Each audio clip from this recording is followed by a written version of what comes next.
Link को पूरा करने के लिए उद्धव सरकार ने एक बड़े कार्यक्रम का आयोजन किया।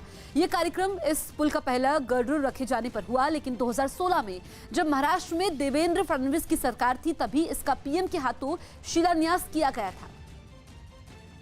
और तब कार्यक्रम में उद्धव ठाकरे भी पहुंचे थे। उनकी मौजूदगी में पीएम ने 50 साल से अटके इस पुल को पूरा करने का काम शुरू किया था। लेकिन महाराष्ट्र में सरकार बदली तो एक बार फिर इस पुल का काम तेज करने के लिए कार्यक्रम हुआ। इस बार सीएम उद्धव ठाकरे कार्यक्रम में पहुंचे और उन्होंने पुल का काम समय से पहले पूरा करने का भरोसा दिया। जो सालों से कभी होगा ये सवाल लगातार पूछा जा रहा था, मुझे खुशी है कि कभी होगा का उत्तर आज मिल गया है। मुंबई ट्रांस हार्बर लिंक समंदर पर बनने वाला देश का सबसे लंबा पुल होगा। हालांकि 50 साल बाद भी ये पुल तैयार नहीं हो सका है। सरकार का दावा है कि वो 2022 तक पुल तैयार कर लेगी। जो प्रोजेक्ट है वो तकरीबन सितंबर 2022 तक पूरी तरह से तैयार हो जाएगा और बताया जा रहा है कि 20% इस प्रोजेक्ट का काम पूरा हो चुका है। मुंबई में अगर इस पुल का काम पूरा हो जाता है तो लोगों को पनवेल, पुणे और गोवा जाने में 1 घंटे तक कम समय लगेगा। यही नहीं, इसे बाद में मुंबई गोवा हाईवे से भी जोड़ने की योजना है। पुणे जाना है या फिर नीचे गोवा जाना है तो उनके लिए करीब 1.5 घंटा या 2 घंटा लगते हैं। तो अभी ये पुल होने से आधा घंटा में वो ये जो पहले 2 घंटा लगते थे उसको आधा घंटा लगेगा। मुंबई ट्रांस हार्बर लिंक को सरकार से 1969 में ही मंजूरी मिल गई थी, लेकिन कई सालों तक इसकी फाइल अलग अलग विभागों में अटकी रही।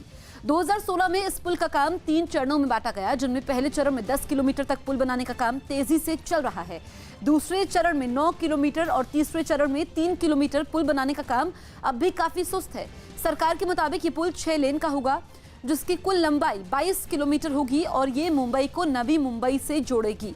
इन 22 किलोमीटर में लगभग 16 किलोमीटर लंबा पुल समंदर पर बनेगा, जबकि 6 किलोमीटर लंबा पुल जमीन पर खड़ा होगा। इस पुल को बनाने में करीब 17,000 करोड़ रुपए खर्च होने का अनुमान है और इसे पनवेल के पास बन रहे नए अंतर्राष्ट्रीय हवाई अड्डे से भी जोड़ने की योजना है। इस पर काम भी चल रहा है। कश्मीर के मुद्दे पर पाकिस्तान को एक बार फिर मुंह की खानी पड़ी है। संयुक्त राष्ट्र सुरक्षा परिषद की बैठक में पाकिस्तान ने चीन की मदद कश्मीर का मुद्दा उठाने की कोशिश की, लेकिन उसकी कोशिश नाकाम रही क्योंकि बैठक में मौजूद दूसरे सदस्यों ने इसे भारत और पाकिस्तान के बीच का मुद्दा बता दिया।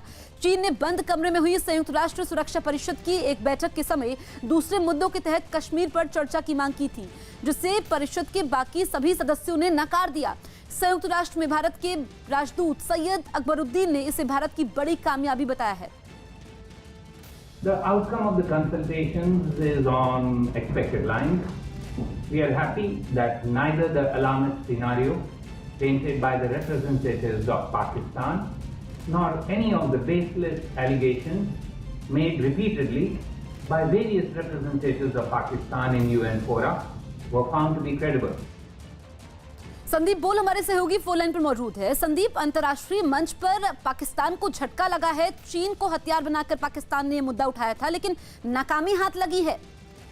बिल्कुल, देखिए, चीन जो है पाकिस्तान का ऑल वेदर फ्रेंड है और ऐसे में वो हमेशा ये कोशिश करता रहता है पाकिस्तान की चीन जो है इस पूरे मसले को यूएनएससी में उठाए, यूएनएससी में इस मसले को जो है आगे लेके जाए। लेकिन बार बार जो है चीन की जो कोशिश है पाकिस्तान जो चाहता है चीन के जरिए वो पूरी नहीं होती। सीधे तौर पर बुधवार को जिस तरीके से बंद कमरे में इस पूरे मसले को, कश्मीर के मसले को किसी अन्य विषय के साथ उठाने की बात कही थी, लेकिन जितने भी सदस्य हैं उन्होंने सीधे तौर पर कहा कि द्विपक्षीय मामला है और इस पर जो है किसी तरीके की चर्चा नहीं होनी चाहिए। तो उसके बाद जो है कह सकते हैं एक बार फिर से पाकिस्तान ने अपने जो इरादे हैं वो दिखाने की कोशिश जरूर की है कि अंतर्राष्ट्रीय मंच पर जो है कश्मीर का मुद्दा उठाया जाए, लेकिन पूरी दुनिया जानती है कि ये भारत और पाकिस्तान का मसला है। यूएन में इसका कोई वो नहीं है, तर्क नहीं है और इसी वजह से जो बार बार उसे हर मंच पर जो है मुंह की खानी। बिल्कुल, तो संदीप एक बार फिर पाकिस्तान को मुंह की खानी पड़ी है। यूएनएससी में पाकिस्तान की मांग खारिज हो गई है और इसे भारत के लिए बड़ी कामयाबी कहा जा रहा है। राहुल गांधी की आलोचना करने वाले मुंबई यूनिवर्सिटी के प्रोफेसर योगेश सोमण को जबरन छुट्टी पर भेजे जाने पर विवाद बढ़ गया। योगेश सोमण ने दिसंबर महीने में राहुल गांधी के खिलाफ ट्विटर पर एक वीडियो शेयर किया था, जिसमें उन्होंने राहुल गांधी के सावरकर पर दिए गए बयान पर गुस्सा जताया था और उनके खिलाफ तीखे तेवर दिखाए थे। खरंय राहुल बाबू, तू खरंच सावरकर नाहीस, कारण त्यांच्यातलं तुझ्यात काहीच नाहीये, ना त्याग, ना तेज, ना तर्क, ना तळमळ, ना तिखटपणा, यातलं काहीही नाहीये। पण खरं तर तू मला वाटतं गांधीही नाहीयेस. माना जा रहा है कि योगेश सोमन को इसी वीडियो की वजह से जबरन 4 हफ्ते की छुट्टी पर भेज दिया गया, क्योंकि यूनिवर्सिटी के कुछ छात्र इसी बात पर उनका विरोध कर रहे थे।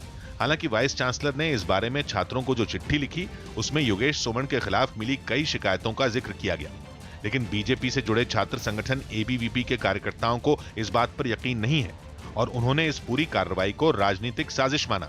योगेश सोमन सर पर जो कार्रवाई की गई वह अत्यंत गलत कार्रवाई है, ऐसा एबीवीपी का स्पष्ट मत है, और यह कार्रवाई राजनीतिक हेतु से प्रेरित होकर की गई कार्रवाई है। योगेश सोमन मुंबई यूनिवर्सिटी के एकेडमी ऑफ थिएटर आर्ट्स विभाग के डायरेक्टर हैं और राहुल गांधी की आलोचना करते ही वो कांग्रेस से जुड़े छात्र संगठन एनएसयूआई के कार्यकर्ताओं के निशाने पर आ गए थे। यही नहीं, एबीवीपी ने जैसे ही योगेश सोमन को जबरन छुट्टी पर भेजे जाने का विरोध किया, कांग्रेस भी खुलकर सामने आ गई और पार्टी की तरफ से उनका एक वीडियो जारी किया गया जिसमें योगेश सोमन एक काले रंग की चीज पर अपना गुस्सा उतारते नजर आए। इस वीडियो में उन्होंने किसी का नाम तो नहीं लिया, लेकिन वो आरएसएस के खिलाफ बोलने वालों पर जमकर बरसे। संघ एवढा छोटा आहे का तुझ्या विरुद्ध कट करायला? होय, एवढा छोटा आहे? उगाच आपलं तोंड आहे म्हणून काहीही बोलायचं, हां? सतत कोळसा उगाळायचा।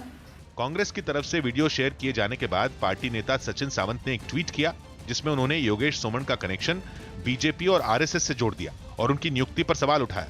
प्रोफेसर का काम है बच्चों को पढ़ाना, उसने अपने काम के ऊपर ध्यान देना चाहिए, और किसी पार्टी के नेता के ऊपर इस प्रकार की टिप्पणी करना ये मैं समझता हूं उचित नहीं है। जिसके बाद योगेश सोमन के समर्थन में बीजेपी भी मैदान में आ गई और सावरकर के मुद्दे पर राहुल गांधी के खिलाफ मोर्चा खोल दिया। योगेश सोमन के सामने जो कार्रवाई की गई है दुर्भाग्यपूर्ण है। राहुल गांधी भगवान है, राहुल गांधी राजनीति के दिन रात गलतियां करते हैं। सावरकर जी का अपमान किया है राहुल गांधी ने। पिछले महीने राहुल गांधी ने सावरकर की ब्रिटिश सरकार को लिखी गई चिट्ठी की ओर इशारा करते हुए रेप इन इंडिया वाले बयान पर माफी मांगने से इनकार कर दिया था, जिसके बाद बीजेपी नेताओं ने उन पर चौतरफा हमले किए थे। कर्नाटक के मुख्यमंत्री बीएस येदियुरप्पा लिंगायत समुदाय के एक कार्यक्रम के समय नाराज हो गए और मंच छोड़कर जाने लगे, लेकिन मंच पर मौजूद लिंगायत समुदाय के संत वाचनानंद स्वामी ने उन्हें जाने से रोक लिया। बताया गया कि वाचनानंद स्वामी ने लिंगायत समुदाय से आने वाले विधायक मुरुगेश निरानी को जल्द होने वाले कैबिनेट विस्तार में शामिल करने की मांग मंच से कर दी, जिसे सुनते ही बीएस येदियुरप्पा अपना आपा खो बैठे और कुर्सी छोड़कर खड़े हो गए। ये देख मंच पर मौजूद बाकी लोग हक्के बक्के रह गए। कुछ देर तक वाचनानंद स्वामी और मुख्यमंत्री के बीच हल्की बहस हुई।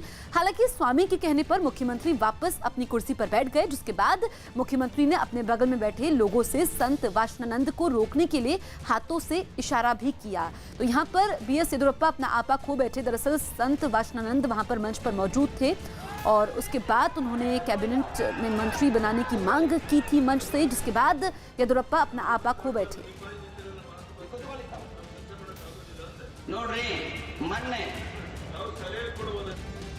लेबनान में सरकार विरोधी प्रदर्शन एक बार फिर भड़कने के बाद हालात बिगड़ गए।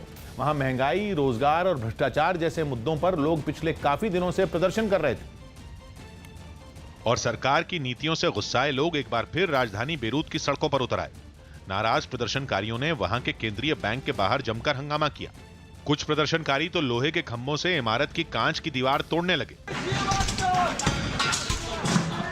रोकने पर प्रदर्शनकारियों की वहां तैनात सुरक्षा बल के साथ झड़प शुरू हो गई। सुरक्षा बल ने लोगों को खदेड़ने के लिए उन पर आंसू गैस के गोले दागे, जिसके बाद लोग और भड़क गए और उन्होंने सुरक्षा बल पर पथराव शुरू कर दिया। गुस्साए प्रदर्शनकारियों ने जगह जगह आगजनी की और कई रास्तों को बंद कर दिया। इस प्रदर्शन में बड़ी तादाद में महिलाएं भी शामिल हुईं, जिन्होंने सरकार से नीतियां सुधारने की मांग की। अमित शाह ने कौशल संस्थान का शिलान्यास किया। गुजरात के गांधीनगर में गृह मंत्री अमित शाह ने भारतीय कौशल संस्थान का शिलान्यास किया। गुजरात भर के युवाओं को कौशल्य की प्राप्ति होगी और स्किल प्राप्त कर वो न केवल रोजगार प्राप्त करेंगे, रोजगार देने की भी स्थिति में आएंगे। यूपी की बस्ती में एक मालगाड़ी पटरी से उतर गई, जिसकी वजह से बस्ती गोरखपुर रेल रूट बाधित हो गया। यूपी के बदायूं में रोडवेज बस और कार की भीषण टक्कर में 3 लोगों की मौत हो गई। डीआरआई ने बांग्लादेश के रास्ते भारत आए 18.5 लाख के नकली नोट जब्त किए, जो 2000 और 500 के नोट की शक्ल में मिले। मुंबई के बलूंड इलाके में चलती कार में आग लगने के बाद किसी तरह ड्राइवर ने अपनी जान बचाई। छत्तीसगढ़ की बीजापुर में नक्सलियों ने कई गाड़ियों में आग लगा दी। दिल्ली के पास नोएडा एक्सटेंशन में हुई गौरव चंदेल हत्याकांड में लूटी गई कार बरामद कर ली गई। 6 जनवरी को गौरव चंदेल की हत्या के बाद बदमाश उनकी कार लेकर भाग गए थे, जिसे गाजियाबाद के एक इलाके से बरामद किया गया। इस हत्याकांड के आरोपियों ने गाड़ी की पहचान छिपाने के मकसद से नंबर प्लेट तोड़ दी थी, लेकिन कार के शीशे पर लगे गेट पास से पुलिस को अहम जानकारी मिली। ग्रे कलर की गाड़ी है, नंबर प्लेट नहीं है, एक स्टिकर लगा हुआ था, स्टिकर से चेक किया गया तो पता चला ये गौरव चंदेल नाम की व्यक्ति की गाड़ी है। बरामद की गई गाड़ी जिस जगह खड़ी थी उसके आसपास रहने वाले लोगों को पता भी नहीं चल पाया कि कब उनके इलाके में ये गाड़ी लाकर पार्क की गई। गाड़ी मिलने के बाद गौरव चंदेल के घर वालों ने आरोपियों की गिरफ्तारी की उम्मीद जताई। कि अभी सिर्फ कार बरामद हुई है, मुझे तो हथियारों का भी हथियारों का मेन है। कार तो देखिए अब मिल गई है, बट उसी से सुराग मिलेंगे, बस इसलिए एक उम्मीद जागी है। इस हत्याकांड के विरोध में ग्रेटर नोएडा के लोगों का गुस्सा फूट पड़ा था और उन्होंने पुलिस के खिलाफ जमकर प्रदर्शन भी किया था।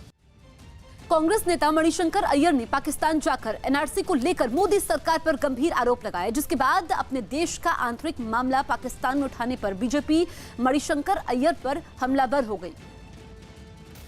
That the NPR, which is the National Population Register, has never been regarded by his government as the predecessor to setting up a national register of Indian citizens.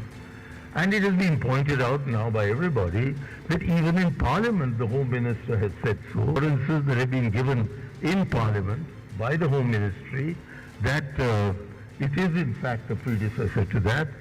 So there's a kind of rift, at least in articulation, between the two people who are the face of Hindutva in our government, which is Mr. Modi and Mr. Amit Shah. कातिल कौन है ये मणिशंकर अय्यर बताएंगे। Parliament है, Indian army है, किसके लिए कह रहे हैं? लाहौर से शाहीन बाग तक आग लगाया गया है, कौन लगा रहा है? प्रश्न चिन्ह है इस बात पर। 13 तारीख को जब पाकिस्तान में था तो क्या समझाया इन्होंने पाकिस्तान को, और पाकिस्तान ने हिंदुस्तान को क्या समझाने की कोशिश किया मणिशंकर अय्यर के थ्रू, देश को बताइए। और ऐसी पुख्ता जानकारी है कि दिल्ली के शाहीन बाग धरने में शामिल होने से पहले मणिशंकर अय्यर पाकिस्तान के लाहौर गए। लाहौर में उन्होंने ISI के बड़े अधिकारियों से मुलाकात की और भारत देश के अंदर हिंदू और मुसलमानों को आपस में लड़ाने की पाकिस्तान की साजिश को अंजाम देने का सारा जिम्मा ISI और पाकिस्तान वालों ने मणिशंकर अय्यर जैसे कांग्रेसी नेताओं को दिया है। वो पूरी प्लानिंग से गए हैं। पाकिस्तान के साथ में मिलकर के भारत में अनरेस्ट क्रिएट करना है, अशांति क्रिएट करनी है, भारत का लॉ एंड ऑर्डर खराब करना है पाकिस्तान के साथ मिलकर के। ये उसी साजिश के अंतर्गत कांग्रेस का ये कम्युनिकेशन चल रहा है। उसी साजिश के अंतर्गत हमारे देश में जगह जगह जो प्रदर्शन हो रहे हैं उसमें जो नारे लग रहे हैं, आज़ादी, कौन सी आज़ादी? जिन्ना वाली आज़ादी। और उसके प्रमाण है, मीडिया स्वयं उन प्रमाणों को दिखा रहा है। आप इसी से समझ जाइए कि 1947 के हालात पैदा कर रही है कांग्रेस, हिंदू और मुसलमान के बीच में भावनात्मक बंटवारा कर रही है। पंजाब के मुख्यमंत्री कैप्टन अमरिंदर सिंह पर निशाना साधने वाले कांग्रेस सांसद प्रताप सिंह बाजवा पर कार्रवाई की मांग तेज हो गई। पिछले कुछ दिनों में कई बार ऐसे मौके आए जब प्रताप सिंह बाजवा ने मीडिया के सामने अमरिंदर सिंह के खिलाफ बागी तेवर दिखाए, और इसी बात से नाराज होकर पंजाब कैबिनेट के मंत्रियों ने प्रताप सिंह बाजवा पर कार्रवाई की मांग कर डाली। हाईकमान के पास जाके जो उसने कहना कहे, जो सरकार के कहना उसका बनता है कहे, मगर ये प्रेस में जाके ये कांग्रेस पार्टी को डैमेज कर रहा है, ये उसके लिए अच्छा नहीं है। हालांकि इन बातों का प्रताप सिंह बाजवा पर कोई असर नहीं हुआ और उन्होंने अमरिंदर सरकार पर हमला जारी रखा। जो हमने वादे किए थे, वादा खिलाफी हो रही है। बरगाड़ी पर हो, हमारे गुरु ग्रंथ साहब की बेदबी का मसला हो, जनरल डायर और ब्रिगेडियर डावर बाहर घूम रहे हैं, हम छोटे छोटे हवलदारों और सिपाहियों को गिरफ्तार कर रहे हैं। कांग्रेस के अंदर मचे इस घमासान की वजह से विपक्ष को भी राज्य सरकार पर हमला बोलने का मौका मिल गया। कैबिनेट में डिसीजन और डिस्कशंस होनी चाहिए पंजाब के इश्यूज को लेके, ना कि उनकी जो अंदर की आपसी घर का क्लेश है उसकी फायर फाइटिंग की डिस्कशन नहीं होनी चाहिए। एक दिन पहले ही पंजाब कैबिनेट की मीटिंग में प्रताप सिंह बाजवा के खिलाफ अनुशासनहीनता की कार्रवाई करने का प्रस्ताव पास किया गया था। केरल की सायरो मालाबार चर्च ने ईसाई लड़कियों के धर्म परिवर्तन का मुद्दा उठाते हुए गंभीर चिंता जाहिर की। चर्च ने आरोप लगाया कि राज्य में बड़ी तादाद में ईसाई लड़कियों का जबरन धर्म परिवर्तन हो रहा है और लव जिहाद के नाम पर लड़कियों को फंसाकर उनकी हत्या की जा रही है। चर्च ने यह आरोप भी लगाया कि पूरे राज्य में सुनियोजित तरीके से लव जिहाद का अभियान भी चल रहा है और कई लड़कियों का धर्म परिवर्तन करवाकर उन्हें आतंकवादी गतिविधियों में धकेला जा रहा है। इन सब के पीछे आतंकी संगठन ISIS की साजिश की बात सामने आई है। वहीं सायरो मालाबार चर्च के लव जिहाद के आरोपों का विश्व हिंदू परिषद ने स्वागत किया। मेलबर्न में ऑस्ट्रेलियन ओपन के क्वालिफाइंग मुकाबले में खराब हवा की वजह से एक खिलाड़ी ने मैच को बीच में छोड़ दिया। जंगल में लगी भीषण आग की वजह से मेलबर्न समेत ऑस्ट्रेलिया के कई शहरों की हवा जहरीली हो चुकी और ऐसे माहौल में टेनिस खेलने उतरी स्लोवेनिया की डालिला जाकोविच की कोर्ट में ही तबीयत बिगड़ गई। जहरीली हवा की वजह से उनको सांस लेने में दिक्कत होने लगी, जिसके बाद वो कोर्ट में ही बैठ गई। इसका एक वीडियो भी सामने आया जिसमें वो बेहद तकलीफ में नजर आई। तबीयत बिगड़ने के बाद उन्होंने आगे खेलने से इनकार कर दिया, जिसके बाद उनको वहां से बाहर ले जाया गया। It's really scary. I couldn't breathe. I didn't know what to do. I had a feeling like I'm gonna collapse on the court. इससे पहले भी खराब हवा की वजह से वहां कई प्रैक्टिस मैच रद्द करने पड़े थे। This morning, and so based on the air quality and the readings on site, we made the decision to suspend play. लेकिन हालात में कोई सुधार नहीं आने के बाद कई खिलाड़ी प्रतियोगिता को कुछ दिनों के लिए टालने की मांग करने लगे। मध्य प्रदेश में कांग्रेस भी राम मंदिर बनवाने में जुट गई है। कमलनाथ सरकार में शिक्षा मंत्री जीतू पटवारी ने इंदौर में राम मंदिर का शिलान्यास किया। मंदिर की नींव रखने के लिए सबसे पहले प्रदेश के मंत्री जीतू पटवारी ने फावड़ा उठाया, जमीन पर मारा। इस काम में उनके साथ वहां मौजूद लोगों ने भी मदद की। जमीन की खुदाई के बाद सभी लोग पूजा करने के लिए बैठ गए और मंत्र पढ़ते हुए मंदिर की नींव रखी। बताया गया कि 1 करोड़ की लागत से बनने वाले इस मंदिर को बनाने में राज्य की कांग्रेस सरकार भी मदद करेगी। दिल्ली विधानसभा चुनाव में बीजेपी, कांग्रेस और आम आदमी पार्टी का खेल बिगाड़ने के लिए यूपी और बिहार की मजबूत क्षेत्रीय छोटी पार्टियां मैदान में उतर गईं। दिल्ली में कम असर देख रखने वाले इन दलों की नजर उन सीटों पर है जहां वो खुद को मजबूत मानती है। यही वजह है कि बिहार में बीजेपी की सहयोगी जेडीयू ने दिल्ली में उन सीटों पर चुनाव लड़ने का ऐलान किया जहां बिहार से जुड़े वोटरों का दबदबा माना जाता है। हम लोग जितना भी पूर्वांचल बाहुल एरिया है उस पर हम लोग कैंडिडेट खड़ा कर रहे हैं। 20 से 25 सीटों पे हम लोग कैंडिडेट को लड़ा रहे हैं और सभी सीटों पे हमारी जीत होगी। बीजेपी की ही दूसरी सहयोगी एलजेपी ने तो सभी 70 सीटों पर लड़ने का ऐलान कर दिया। विधानसभा भी जीती हैं, निगम पार्षद भी जीते हैं और हमारी पार्टी पूरी प्रदेश के अंदर है, पूरी दिल्ली के अंदर संगठन है और हम लोग दिल्ली के मुद्दों को लेकर के लड़ते रहे। जबकि हरियाणा में बीजेपी के साथ सरकार में शामिल दुष्यंत चौटाला की जननायक जनता पार्टी भी दिल्ली के दंगल में कूदने को तैयार है। दिल्ली में छोटी पार्टियों का आधार भले ही छोटा हो, लेकिन सपने बड़े हैं। सपनों की उड़ान को हकीकत का पंख दिल्ली विधानसभा चुनाव में लगता है कि नहीं, देखना दिलचस्प होगा। वहीं बीएसपी की नजर दिल्ली की झुग्गी बस्तियों में रहने वाले वोटरों पर है।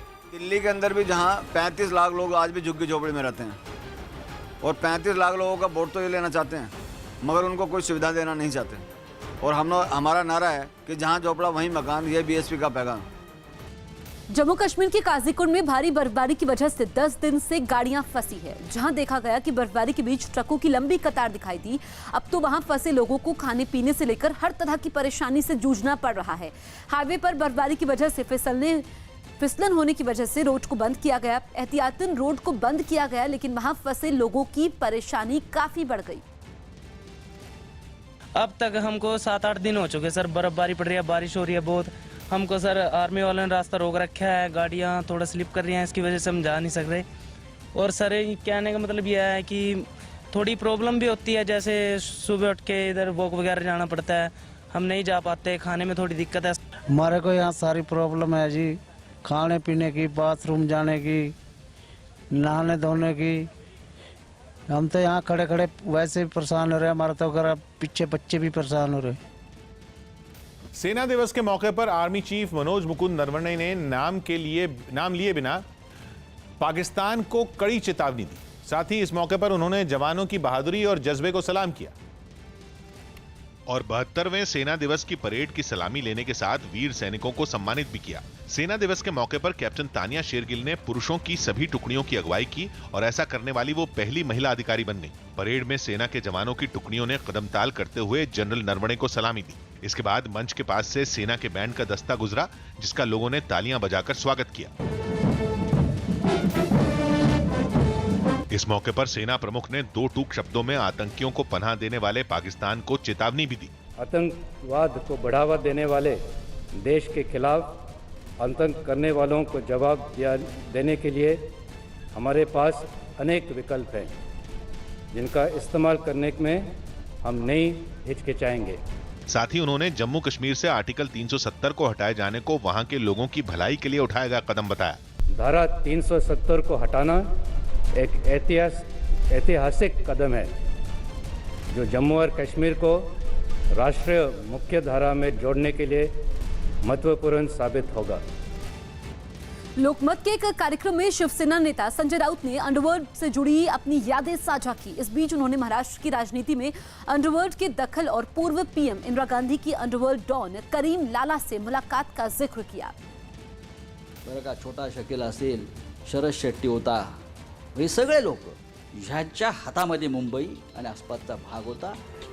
ते ठरवायचे मुंबईत काय होणार, पोलीस कमिशनर कोण होणार, मंत्रालयात कोण बसणार। हाजी मस्तान जेव्हा मंत्रालयात जायचं तो अख्खं मंत्रालय त्याला घ्यायला खाली यायचं मी पाहिलेलं आहे, हे मी पाहिलेलं आहे। हा करीम लाला होता, त्याला भेटायला इंदिरा गांधी जायच्या पायधुणीला, हे अंडरवर्ल्ड आम्ही पाहिलंय। हे आता काही नाही, आता किरकोळ लोक आहेत। इसी कार्यक्रम में संजय राउत ने दावा किया कि वो अंडरवर्ल्ड डॉन दाऊद इब्राहिम से न केवल मिले थे, बल्कि उसे फटकार भी लगाई थी।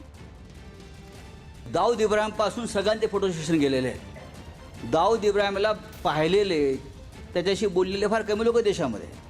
मी त्याला पाहिलेलं आहे, त्याच्याशी बोललो आहे अनेकदा, त्याला दम सुद्धा दिलाय। बघा हे, पण तो काळ वेगळा होता। पश्चिम बंगाल के राज्यपाल जगदीप धनखड़ ने महाभारत के अर्जुन के तीरों में परमाणु शक्ति के होने का दावा किया।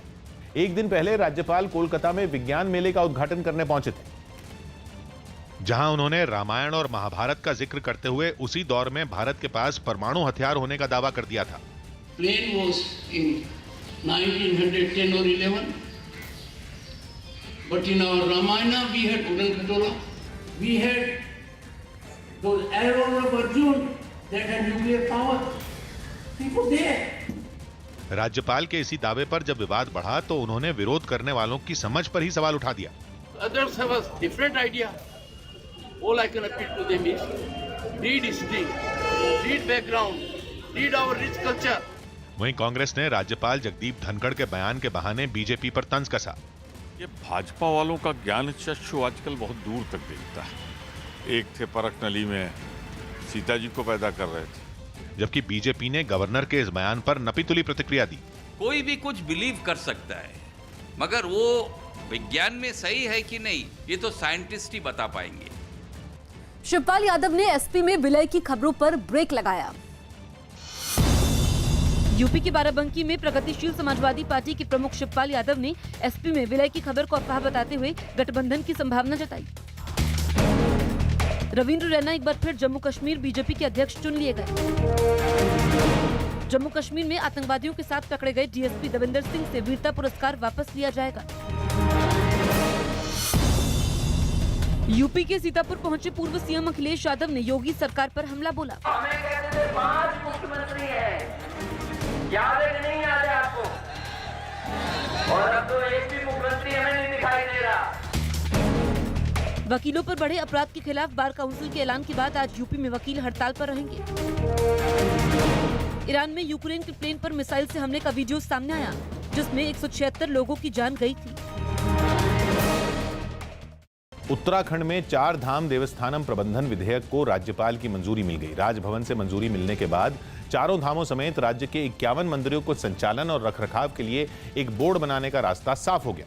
मतलब यह कि बद्रीनाथ, केदारनाथ, गंगोत्री, यमुनोत्री और राज्य के दूसरे मंदिरों का प्रबंधन 4 धाम देवस्थानम प्रबंधन बोर्ड के नियंत्रण में रहेगा और इन सभी मंदिरों और दूसरे धार्मिक स्थलों से जुड़े पुजारी, न्यासी, तीर्थ पुरोहितों और पंडों के सारे अधिकार पहले की तरह बरकरार रहेंगे। 4 धाम देवस्थानम प्रबंधन बोर्ड के अध्यक्ष राज्य के मुख्यमंत्री होंगे, जबकि एक IAS अधिकारी CEO का पद संभालेंगे। इसके अलावा राज्य के विधायक, सांसद और टिहरी राज परिवार के लोग भी बोर्ड के सदस्य के तौर पर होंगे। दलील यह है कि इस बोर्ड के बनने के बाद मंदिरों के प्रबंधन का काम पहले के मुकाबले आसानी और तेजी से हो सकेगा। साथ ही 4 धाम समेत दूसरे धार्मिक स्थलों पर देश विदेश से आने वाले श्रद्धालुओं को और अच्छी सुविधाएं मिल सकेंगी। इंटरनेशनल स्पेस स्टेशन पर दूसरी बार सिर्फ महिलाओं की एक टीम ने स्पेस वॉक किया। अमेरिकी स्पेस एजेंसी नासा ने इसका वीडियो जारी किया, जिसमें आईएसएस पर मौजूद 2 महिला अंतरिक्ष यात्री क्रिस्टीना कॉक और जेसिका मायर एक साथ स्पेस स्टेशन से बाहर जाकर पावर ग्रिड की बैटरियां बदलने का काम करती हुई दिखाई दी। इससे पहले पिछले साल अक्टूबर में भी इन्हीं दोनों ने इस पावर ग्रिड की मरम्मत के लिए पहली बार स्पेस वॉक की थी। बताया गया कि सोमवार को एक बार फिर से दोनों अंतरिक्ष यात्री पावर ग्रिड की मरम्मत के लिए स्पेस वॉक करेंगी। इंटरनेशनल स्पेस स्टेशन धरती से करीब 400 किलोमीटर की ऊंचाई पर बनाया गया है। तो आईएस पर पावर ग्रिड की मरम्मत ये की है और स्पेस वॉक की गई है। इन यात्रियों ने इससे पहले भी 2 महिला अंतरिक्ष यात्रियों ने यहां पर स्पेस वॉक की थी और इस बार बताया यह गया है कि पावर ग्रिड की मरम्मत के लिए पहली बार इन्होंने स्पेस वॉक किया था और सोमवार को एक बार फिर से ये दोनों अंतरिक्ष यात्री पावर ग्रिड की मरम्मत के लिए स्पेस वॉक करेंगी।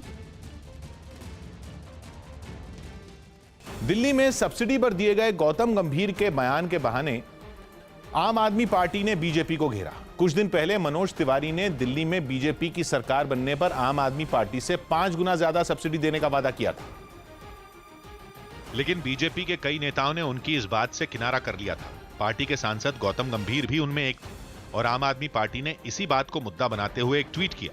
यही नहीं, पार्टी की प्रेस कॉन्फ्रेंस में संजय सिंह ने गौतम गंभीर पर सीधा हमला किया और उन्हें सरकारी सुविधाएं लेने से मना करने की चुनौती दे डाली। तो 50,000 यूनिट सांसदों को फ्री बिजली मिलती है हर साल। गौतम गंभीर जी आज से कह दें कि सरकार के द्वारा जो 50,000 यूनिट फ्री बिजली उनको मिलेगी वो नहीं लेंगे। आम आदमी पार्टी ने सवाल उठाए तो गौतम गंभीर ने भी तुरंत जवाब दिया और यह साफ कर दिया कि वो गरीबों को सब्सिडी देने के पक्ष में है। साथ ही उन्होंने अपने ट्वीट में मुख्यमंत्री केजरीवाल पर दिखावा करने का आरोप लगाया और यह दावा किया कि पिछले 8 महीनों में एक भी सरकारी सुविधा नहीं ली। जम्मू कश्मीर के डोडा में सुरक्षा बल ने हिजबुल मुजाहिदीन के एक आतंकवादी को मार गिराया। सुरक्षा बल के ऑपरेशन में हिजब का कमांडर हारून अब्बास मारा गया। आतंकवादियों की तलाश में सुरक्षा बल का सर्च ऑपरेशन अभी इलाके में जारी है। जम्मू कश्मीर सरकार के प्रमुख सचिव रोहित कंसल ने बताया कि आतंकी भारत में घुसपैठ की कोशिश में हैं। इसके लिए वो इनक्रिप्टेड मोबाइल संवाद का इस्तेमाल कर रहे हैं, जो VoIP इंटरनेट आधारित फोन सर्विस है। That sustained efforts are being made by terrorists to infiltrate from across the border, reactivate their cadres, and scale up anti-national activities, not only in the Kashmir division, but also in some areas of Jammu division by using VoIP, encrypted mobile communications, and through various social media applications. International cricket council ने 2019 के लिए ICC awards का ऐलान कर दिया, जिनमें भारतीय खिलाड़ी छाए रहे। आईसीसी ने भारत के सलामी बल्लेबाज रोहित शर्मा को one day cricketer of the year चुना, जिन्होंने 7 शतकों की बदौलत सबसे ज्यादा 1490 रन बनाए थे। वनडे के नंबर 1 बल्लेबाज विराट कोहली को खेल भावना के लिए स्पिरिट ऑफ क्रिकेट अवार्ड दिया गया। विराट ने वर्ल्ड कप के दौरान दर्शकों से स्टीव स्मिथ की हूटिंग नहीं करने और उनके लिए तालियां बजाने की अपील की थी। इसके साथ ही विराट कोहली को आईसीसी की टेस्ट और वनडे टीमों का कप्तान भी चुना गया। T20 में 7 रन देकर 6 विकेट लेने वाले तेज गेंदबाज दीपक चाहर को T20 performance of the year का पुरस्कार दिया गया, जबकि इंग्लैंड के खिलाड़ी बेन स्टोक्स को सबसे बड़े पुरस्कार ICC player of the year से नवाजा गया। आंध्र प्रदेश में भीषण सड़क हादसा हो गया। आंध्र प्रदेश की ईस्ट गोदावरी में 2 कारों की टक्कर में 4 लोगों की मौत हो गई। अलीगढ़ में 15 दिसंबर को एएमयू में हुई हिंसा के खिलाफ छात्रों ने कैंडल मार्च निकाला। फिलीपींस में ज्वालामुखी फटने के बाद ऐसा लावा उगला कि दूर तक राख नजर आई, जिसकी ड्रोन से ली गई तस्वीरें अब सामने आई। हिमाचल प्रदेश के किन्नौर में भारी बर्फबारी के बाद मशीन से रास्ते को खोला गया। जम्मू कश्मीर के बर्फीले तूफान में शहीद हुए पुरुषोत्तम कुमार के घर गया में मातम पसर गया। विदेश में रहने वाले सिखों ने विवादित प्रचारक रणजीत सिंह ढढियावाले के बहिष्कार का ऐलान किया। विमान बनाने वाली कंपनी एयरबस ने सामान ढोने वाले अपने सबसे बड़े विमान बेलुगा एक्सेल को पेश कर दिया। कंपनी का दावा है कि उसका यह विमान दुनिया का सबसे बड़ा कार्गो विमान है, जिसने ब्रिटेन के वेल्स से अपनी पहली उड़ान भरी। रनवे पर कुछ देर तक दौड़ने के बाद यह भारी भरकम विमान आसमान में ऊपर उठने लगा। विमान को टेक ऑफ करता देखने के लिए वहां बड़ी तादाद में लोग भी पहुंचे थे, जो अपने फोन से इसका वीडियो बनाते नजर आए। वेल की तरह दिखने वाला यह विमान करीब 63 मीटर लंबा और 8 मीटर ऊंचा है, जो अपने पुराने मॉडल के मुकाबले काफी ज्यादा सामान लेकर उड़ सकता है। इस दौरान एक दूसरे बेलुगा एक्सेल विमान ने वहां लैंडिंग भी की। उतरने के बाद विमान का अगला हिस्सा ऊपर की तरफ उठते हुए खुल गया। इस विमान को खासतौर पर विमानों के डैने लादने के लिए बनाया गया है और इसके लिए इसमें कई तरह के बदलाव भी किए गए हैं, जिनमें इसका आगे से खुलने वाला दरवाजा भी शामिल है। राजस्थान के हनुमानगढ़ में कुर्सी पर बैठने के लिए एक एसडीएम और एक डॉक्टर के बीच बहस हो गई। बताया गया कि एसडीएम एक सरकारी अस्पताल की जांच के लिए वहां पर पहुंची थी, लेकिन अस्पताल के मरीजों को देख रहे डॉक्टर ने अपनी कुर्सी से उठे बिना उनको दूसरी तरफ रखी कुर्सी पर बैठने को कह दिया, जिस पर एसडीएम भड़क गई और डॉक्टर को फटकार लगा दी। बिल्कुल तमीज है, बिल्कुल ये तमीज आपकी। एक तो आप जब मैं खड़ी तो आप बैठी, मैं कब खड़े हो जाऊं। एसडीएम की फटकार से डॉक्टर को भी गुस्सा आ गया और उनकी एसडीएम से बहस शुरू हो गई। अगर आप ये बोल रहे हो खड़े हो जाओ तो मैं चला जाऊंगा। यही नहीं, डॉक्टर ने एसडीएम से अस्पताल की जांच का आदेश दिखाने को कह दिया, जिसके बाद एसडीएम का गुस्सा और भड़क गया। Do you have any idea we had the power to inspect any of the office in my subdivision? Do you know that? Then why are you asking me the order? मैं आपको बता दी ना, मेरा ऑर्डर मेरा ही order है, ठीक है? मैं आगे यहाँ पे वही ऑर्डर होता है। एसडीएम के साथ आए दूसरे कर्मचारियों ने भी डॉक्टर को प्रोटोकॉल का हवाला देकर समझाने की कोशिश की। एसडीएम साहब आते हैं तो प्रोटोकॉल होता है कि जो स्टील चेयर होती है उनके पर बैठते हैं वो। हालांकि कुर्सी पर बैठने के लिए जारी इस तनातनी के बीच डॉक्टर भी कुर्सी से नहीं उठने की जिद पर अड़ गए। पहले भी आए हैं एसडीएम, ठीक है? वो आके अभी घर साथ थे, वो आते थे, समझते नहीं कि कुर्सी से आप खड़े हो जाइए इधर। काफी देर तक बहस के बाद एसडीएम डॉक्टर की मानसिक हालत पर सवाल उठाते हुए वहां से निकल गई। जम्मू कश्मीर में बर्फीले तूफान में मरने वालों की संख्या 12 हो गई, जिनमें 6 सेना के जवान थे। श्रीनगर और गांदरबल में तो बर्फबारी से हालात काफी खराब हो गए। बिजली और पानी की किल्लत के अलावा कई अहम रूट बंद होने से सब्जियां और दूसरा जरूरी सामान भी महंगा हो गया, क्योंकि जम्मू कश्मीर में बर्फबारी का दौर थमने का नाम नहीं ले रहा। श्रीनगर में तो हालात काफी खराब हैं। सड़कों पर बर्फ जमने से कई रूट अब भी बंद हैं। देख सकते हैं यहाँ पे लगातार बर्फबारी हो रही है, गाड़ियों को चलने में दिक्कत आ रही है और साथ ही काफ़ी सारे विलेजेस के रास्ते कटे हुए हैं और लोगों को हॉस्पिटल्स जाने में ज़्यादा दिक्कत आ रही है। बिजली लगातार काफ़ी एरियाज़ में गुल है और पानी की किल्लत काफ़ी एरियाज़ में पाई जा रही है, क्योंकि बिजली वहाँ पे नहीं है। तो लगातार कश्मीर घाटी में लोगों को दिक्कतों का सामना करना पड़ रहा है। लगातार बर्फबारी की वजह से पहाड़ी इलाकों में 5 से 6 फीट बर्फ जमा हुई है। श्रीनगर के लोग सर्दी के सबसे मुश्किल दिनों से गुजर रहे हैं। ऊपर से बिजली भी लगभग ठप है और पीने के पानी की समस्या भी बढ़ती जा रही है। रास्ते बंद होने से तो लोग बुरी तरह परेशान हैं। लाइट नहीं है यहाँ पर और रोड भी बंद है और मैं साउथ साइड से हूँ, वहाँ पर ज़्यादा ही बर्फ़ पड़ी है। कश्मीर की खासकर जो राजबाग की बात करें, यहाँ पे बहुत लोगों की मुश्किल आ रही है, घर से बाहर भी नहीं निकलते। श्रीनगर में तो फिर भी प्रशासन हालात पटरी पर लाने की कोशिश में जुटा है, लेकिन गांदरबल, कुपवाड़ा और बारामूला में तो हालात पिछले 15 दिनों से खराब हैं। इनमें कई जिलों में तो रिकॉर्ड बर्फबारी की वजह से सड़कों पर 7 से 8 इंच मोटी बर्फ की परत जमी है। कई इलाकों का संपर्क कट चुका है। हालांकि इन इलाकों में लोगों को सुरक्षित बचाने के लिए सेना की तरफ से बचाव अभियान भी चलाया जा रहा है, जिसका एक वीडियो भी सामने आया। यह वीडियो बारामूला जिले का बताया जा रहा है, जहां सेना के जवानों ने बर्फ के नीचे दबे 2 लोगों की जान बचाई। पुलिस के मुताबिक ये वीडियो उस वक्त का है जब बर्फ की चट्टान खिसकने के बाद उसकी चपेट में आए लोगों को ढूंढने के लिए सेना ने रेस्क्यू ऑपरेशन चलाया। इस रेस्क्यू ऑपरेशन में सेना ने वहां फंसे 2 लोगों की जान बचा ली। इसके बाद इन्हें बारामूला के ही एक अस्पताल में भर्ती कराया गया, जहां अब इनकी हालत खतरे से बाहर है। श्रीनगर में भी इस तरह की कई घटनाएं हुई हैं। यही नहीं, वहां लगातार कई घंटों तक बर्फबारी होने से कुछ देर के लिए खुला जम्मू श्रीनगर नेशनल हाईवे फिर से बंद हो गया, जिससे हालात और भी बिगड़ गए। प्रशासन ने वार्निंग जारी की है और पहाड़ी इलाकों में रहने वाले लोगों से कहा गया है कि वो ज़्यादा घरों से बाहर ना निकलें, क्योंकि कहीं पे भी स्नो अवलांचेस आ सकते हैं। गुरेज एरिया में अभी तक 200 फौजी जवानों को रेस्क्यू किया गया है। वो उन इलाकों में थे जहां पे ज़्यादा स्नो अवलांच आने का खतरा रहता है। तो ये कहा जा सकता है कि लगातार बर्फबारी की वजह से कश्मीर घाटी में दिक्कतें बढ़ गई हैं। अभी लगातार श्रीनगर जम्मू राष्ट्रीय राजमार्ग बंद है और एयरपोर्ट पे भी आज कोई भी फ्लाइट ना लैंड कर पाई, ना टेक ऑफ कर पाई। वहीं हिमाचल में भी बर्फीले तूफान का जबरदस्त असर दिखा। इस तूफान की वजह से कुल्लू, किन्नौर और लाहौल स्पीति में लोगों को घरों से बाहर नहीं निकलने की हिदायत दी गई। इसके अलावा खतरे को देखते हुए कई अहम रूट भी बंद कर दिए गए, जिसका सबसे ज्यादा असर लाहौल स्पीति में दिखा। वहां लोग -15 डिग्री के तापमान में बूंद बूंद पानी के लिए संघर्ष करते नजर आए। इसके अलावा पूरे इलाके में बत्ती भी गुल रही। प्रशासन ने खुद लाहौल स्पीति के 300 से ज्यादा गांवों में बिजली नहीं होने की बात मानी। इसके अलावा 5 नेशनल हाईवे और कई रास्ते भी बंद होने की जानकारी दी गई। चंबा में तो बर्फ हटाने के लिए जिस मशीन की मदद ली जा रही थी, वही मशीन बर्फ के बीच फंस गई। वहां 3 से 4 गांवों का मुख्य बाजार से संपर्क कट गया। चंबा की तरह कुल्लू जिले में भी बर्फीले तूफान का असर दिखा।